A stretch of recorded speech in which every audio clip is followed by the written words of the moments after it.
+1 allotment apply ചെയ്തിട്ടുണ്ടാവും. നിങ്ങൾ +1 ഇപ്പോൾ ഏകദേശം ഏതൊക്കെ കാര്യങ്ങൾ എടുക്കണം തീരുമാനിച്ചിട്ടുണ്ടാവും അല്ലേ?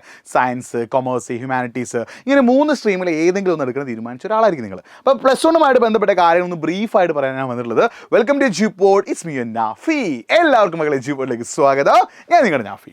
മക്കളെ +1 നമുക്ക് പ്രധാനമായിട്ട് 3 സ്ട്രീമുകളുള്ളത്: സയൻസ്, കൊമേഴ്സ്, ഹ്യൂമാനിറ്റീസ്. നിങ്ങൾ ശ്രദ്ധിക്കുന്ന കാര്യം, +1ൻ്റെയും +2ൻ്റെയും മാർക്ക് കൂട്ടിയിട്ടാണ് നിങ്ങൾ ശരിക്കും എന്തുണ്ടാവുക, ഗ്രേഡ് കാർഡ് ഉണ്ടാവുക. അതായത് നിങ്ങൾക്ക് +1ലും +2ലും പബ്ലിക് എക്സാം ഉണ്ട്.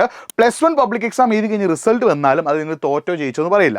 പകരം +2 പബ്ലിക് എക്സാം റിസൾട്ടിൻ്റെ കൂടെ നിങ്ങളുടെ +1 മാർക്ക് കൂടി കൂട്ടിയിട്ട് ടോട്ടലാണ് നിങ്ങൾ ജയിച്ചോ തോറ്റോ എന്ന് പറയാം. ഒരു എക്സാമ്പിൾ പറയുകയാണെങ്കിൽ ഇംഗ്ലീഷ് 80 മാർക്കിൻ്റെ സബ്ജക്റ്റാണ് ഇംഗ്ലീഷ്. ആ ഇംഗ്ലീഷ് നിങ്ങൾ 2 കൊല്ലത്തെ കൂടി, അതായത് 80+80 2 കൊല്ലം +1 +2 കൂടി കൂട്ടുമ്പോൾ 160 മാർക്ക് വരിക. ആ 160 +1ലും +2ലും കൂടി 48 മാർക്ക് നിങ്ങൾ റിട്ടേൺ എക്സാമിൽ എഴുതിയെടുക്കണം. 80 മാർക്കിൻ്റെ വിഷയങ്ങളിൽ 48 മാർക്കും 60 മാർക്കിൻ്റെ വിഷയങ്ങളിൽ 36 മാർക്കും +1ലും +2ലും കൂടി നിങ്ങൾ എഴുതിയെടുത്താൽ നിങ്ങൾ പാസ്സായി. ഇപ്പോൾ എക്സാമ്പിൾ പറയുകയാണെങ്കിൽ ഇംഗ്ലീഷിൽ നിങ്ങൾ ഫസ്റ്റത്തെ കൊല്ലം +1ൽ നിങ്ങൾ 24 മാർക്ക് നേടിയെടുത്തു. 2ാം കൊല്ലവും നിങ്ങൾ 24 മാർക്ക് നേടിയെടുത്താൽ 24+24 48 നിങ്ങൾ പാസ്സായി. സപ്പോസ് നിങ്ങൾക്ക് +1ൽ 18 മാർക്ക് കിട്ടിയിട്ടുള്ളൂ, പ്രശ്നമില്ല.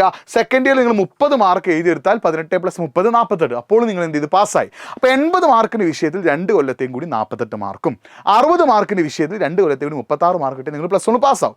ഈ 60 മാർക്കിൻ്റെ വിഷയം എന്ന് പറഞ്ഞാൽ എന്തായിരിക്കും? പ്രാക്ടിക്കലുള്ള വിഷയങ്ങളായിരിക്കും. ഫിസിക്സിലും കെമിസ്ട്രിയിലും മാത്സിലും ബയോളജിയിലും അതേപോലെ തന്നെ ഇത് കമ്പ്യൂട്ടർ ആപ്ലിക്കേഷനിലൊക്കെ നിങ്ങൾക്ക് എന്ത് വരുന്നുണ്ട്? പ്രാക്ടിക്കൽ വരുന്നുണ്ട്. ഏകദേശം 46ഓളം സ്ട്രീമുകൾ നിങ്ങൾക്ക് എന്ത് ചെയ്യാനുണ്ട്? സയൻസിലും കൊമേഴ്സിലും ഹ്യൂമാനിറ്റീസായിട്ട് പഠിക്കാനുണ്ട്. ഇനി SSLCയെയും +1നെയും കമ്പയർ ചെയ്യുമ്പോൾ പ്രധാനപ്പെട്ട മാറ്റങ്ങൾ എന്തൊക്കെയാണ്? SSLCയേക്കാളും 3 ഇരട്ടി നിങ്ങൾക്ക് +1 പഠിക്കാനുണ്ട്. +1 പ്രാക്ടിക്കൽ വരുന്നുണ്ട്, ടെക്സ്റ്റ് ബുക്കിൻ്റെ കട്ടിക കൂടുന്നുണ്ട്. നിങ്ങൾ SSLC പഠിച്ച ടെക്സ്റ്റ് ബുക്കിൻ്റെ 3 ഇരട്ടിയോളം തിക്നെസ് എന്തുണ്ട്? +1ൽ ഓരോ ടെക്സ്റ്റ് ബുക്കിനുണ്ട്. +1ൽ നിങ്ങൾക്ക് കണ്ടന്റ് 3 ഇരട്ടി കൂടുന്നുണ്ട്. ക്വസ്റ്റ്യൻ ലെവലും ക്വസ്റ്റ്യൻ പാറ്റേണും മാറുന്നുണ്ട്. ടെക്സ്റ്റ് ബുക്കിൻ്റെ ഏത് കോൺസെപ്റ്റ് ബേസ് ചെയ്ത് വേണമെങ്കിലും, ഏത് കോണ്ടന്റ് ബേസ് ചെയ്ത് വേണമെങ്കിലും +1ൽ നിങ്ങൾക്ക് എന്ത് ചോദിക്കാം? ക്വസ്റ്റ്യൻസ് ചോദിക്കാം. അപ്പോൾ +1 തുടക്കം മുതലേ പഠിക്കുക എന്നുള്ളത് വളരെ വളരെ ഇമ്പോർട്ടൻ്റാണ്. നിങ്ങൾക്ക് സ്കൂളിൽ ക്ലാസ് തുടങ്ങുന്നത് ജൂലൈ 1 ഇതിപ്പോൾ ജൂൺ മാസം ആവാനായിട്ടുള്ളൂ അല്ലേ?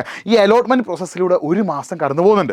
നിങ്ങൾക്ക് സ്കൂളിൽ ക്ലാസ് തുടങ്ങിയാലും വളരെ വേഗത്തിൽ സ്കൂളിൽ ടീച്ചേഴ്സ് എന്ത് ചെയ്യും? ക്ലാസ് എടുത്ത് തീർക്കും. കാരണം അവർക്ക് ഒരുപാട് പോർഷൻ തീർക്കാനുണ്ട്. അപ്പോൾ നിങ്ങൾ ഈ 1 മാസം നിങ്ങൾ അലോട്ട്മെൻറ്റ് പ്രോസസ്സാണ് ഓക്കെ. പക്ഷേ നിങ്ങൾ +1ൽ സയൻസോ കൊമേഴ്സോ ഹ്യൂമാനിറ്റീസോ 3ൽ ഏതെടുക്കാൻ തീരുമാനിച്ചിട്ടുള്ള ആളാണെങ്കിലും നിങ്ങൾക്ക് ആയിട്ട് എജ്യൂപോഡിൻ്റെ സൂപ്പർ ബാച്ച് ഉണ്ട്. ഈ സൂപ്പർ ബാച്ചിനെ കുറിച്ച് കംപ്ലീറ്റ് ഡീറ്റെയിൽസ് പറയുന്ന ഒരു ലൈവ് ജൂൺ 1 തിങ്കളാഴ്ച രാത്രി കൃത്യം 7:30 നടക്കുന്നുണ്ട്. അപ്പോൾ ഡേറ്റ് മറക്കണ്ട.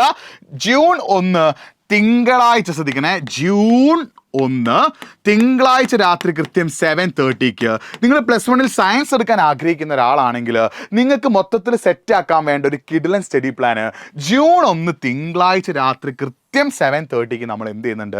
നടത്തുന്നുണ്ട്. അപ്പോൾ ഈ ഒരു സ്റ്റഡി പ്ലാനിലേക്ക് നിങ്ങൾ വരികയാണെങ്കിൽ നിങ്ങൾ കറക്റ്റാക്കി സെറ്റാക്കാൻ വേണ്ട എല്ലാ കാര്യങ്ങളും നമ്മൾ എന്ത് ചെയ്യും? പ്രൊവൈഡ് ചെയ്യും. അപ്പോൾ നിങ്ങൾ ചോദിക്കും, സാറേ കൊമേഴ്സ് ആൻഡ് ഹ്യൂമാനിറ്റീസിന് ഇതൊന്നുമില്ലേ? ഈ സ്റ്റഡി പ്ലാൻ എന്ന് പറഞ്ഞാൽ എന്താ? നമ്മുടെ എജ്യൂപോഡിൻ്റെ ബാച്ചിലെ ഫീച്ചേഴ്സ് പറയുകയും എജ്യൂപോഡ് ബാച്ചിൽ ജോയിൻ ചെയ്ത് തുടക്കം മുതലേ പഠിക്കുകയാണെങ്കിൽ നിങ്ങൾക്ക് ഏറ്റവും ബെസ്റ്റ് റിസൾട്ട് കിട്ടും. ഈ റിസൾട്ടിനെ കുറിച്ചിട്ടൊക്കെ പറയുന്നതാണ് എന്ത്? നമ്മുടെ ഈ ഒരു സ്റ്റഡി പ്ലാൻ. അത് മാത്രം നിങ്ങൾ +1 സയൻസിൽ എന്തൊക്കെ ശ്രദ്ധിക്കണം, എന്തൊക്കെ പഠിക്കണം, എങ്ങനെ പഠിക്കണം എന്നുള്ള കാര്യങ്ങൾ നമ്മൾ പറയുന്നുണ്ട്. അപ്പോൾ നിങ്ങൾ ഈ +1 കൊമേഴ്സോ ഹ്യൂമാനിറ്റീസ് എടുക്കാൻ പോകുന്ന ഒരാളാണെങ്കിലും നിങ്ങൾ nafi.eduport എന്ന എൻ്റെ ഇൻസ്റ്റാഗ്രാം പേജിലേക്ക് നിങ്ങൾ മെസ്സേജ് അയക്കുകയാണെങ്കിൽ നിങ്ങൾ +1 കൊമേഴ്സ് ആൻഡ് ഹ്യൂമാനിറ്റീസ് എങ്ങനെ പഠിക്കുക എന്നുള്ള കാര്യം കൂടി ഞാൻ പറഞ്ഞുതരാം. അപ്പോൾ നിങ്ങൾ സയൻസ് ആണെങ്കിൽ ജൂൺ 1 രാത്രി കൃത്യം 7:30 നടക്കുന്ന സ്റ്റഡി പ്ലാൻ, ആ ലൈവിൻ്റെ ലിങ്ക് നമ്മൾ കമൻറ്റ് ബോക്സിൽ പിന്നെ വെച്ചിട്ടുണ്ട്. ആ ലിങ്ക് ഒന്ന് ക്ലിക്ക് ചെയ്യുകയും നമ്മുടെ ബാച്ചിൽ ജോയിൻ ചെയ്യുകയും ചെയ്യണം. അപ്പോൾ ആ ലൈവ് ലിങ്കിൽ എന്താണ് നിങ്ങൾക്ക് നമ്മുടെ ബാച്ചിൻ്റെ ഫീച്ചേഴ്സും നേരത്തെ പഠിച്ചു തുടങ്ങിയുള്ള മെച്ചങ്ങളും കാര്യങ്ങളൊക്കെ പറയുന്നുണ്ട്. അതുമാത്രമല്ല, നിങ്ങൾ +1 സയൻസിന് പകരം കൊമേഴ്സ് ഹ്യൂമാനിറ്റീസ് എടുക്കുന്ന ഒരാളാണ്, നിങ്ങൾക്ക് അതിന് നല്ല അടിപൊളിയായിട്ട് പഠിക്കണമെങ്കിൽ nafi.eduport എന്ന ഇൻസ്റ്റാഗ്രാം പേജിൽ മെസ്സേജ് അയച്ചോ. മക്കളെ +1 SSLCയെ പോലെ എക്സാമിന് തലേന്ന് പഠിച്ചാലോ അല്ലെങ്കിൽ എക്സാമിന് ഒരു ദിവസം മുന്നേ പഠിച്ചാലോ എക്സാമിന് തൊട്ട് മുന്നേ പഠിച്ചാലോ ഒന്നും നിങ്ങൾക്ക് മികച്ച മാർക്ക് നേടാൻ സാധിക്കില്ല. നിങ്ങൾക്ക് മികച്ച മാർക്ക് നേടണമെങ്കിൽ നിങ്ങൾ കൃത്യമായ പ്ലാനിങ്ങോട് കൂടി നമ്മൾ ടെക്സ്റ്റ് ബുക്കിനെ നന്നായി മനസ്സിലാക്കി ബേസും ഫൗണ്ടേഷൻ സെറ്റാക്കിയിട്ട് പഠിക്കാൻ തയ്യാറായാൽ നിങ്ങൾക്ക് ബെസ്റ്റ് റിസൾട്ട് കിട്ടും. അതിനാണ് എജ്യൂപോർട്ടിൻ്റെ സൂപ്പർ ബാച്ച്. നമ്മൾ ബാച്ചിൽ ജോയിൻ ചെയ്യണം. ബാച്ചിനെ കുറിച്ചുള്ള മുഴുവൻ കാര്യങ്ങളും +1നെ കുറിച്ചുള്ള മുഴുവൻ കാര്യങ്ങളും പറയുന്ന ലൈവ് ജൂൺ 1 തിങ്കളാഴ്ച രാത്രി കൃത്യം 7:30 ഉണ്ട്. ആ ലൈവിലേക്ക് കറക്റ്റായിട്ട് നിങ്ങൾ എത്തുക, ബാക്കി കാര്യങ്ങൾ സെറ്റാക്കട്ടെ. അപ്പോൾ ലൈവ് ലിങ്ക് ഇപ്പോൾ തന്നെ ലൈക്ക് ചെയ്യുക. പുതിയ +1 അപ്ഡേറ്റ്സിന് നമ്മുടെ ഈ ചാനൽ സബ്സ്ക്രൈബ് ചെയ്ത് വെക്കുക. മാക്സിമം ഫ്രണ്ട്സിലേക്ക് വീഡിയോ ഒന്ന് ഷെയർ ചെയ്യുക. മറ്റൊരു വീഡിയോയുമായിട്ട് വീണ്ടും കാണാം. It's been Nafi signing off. By.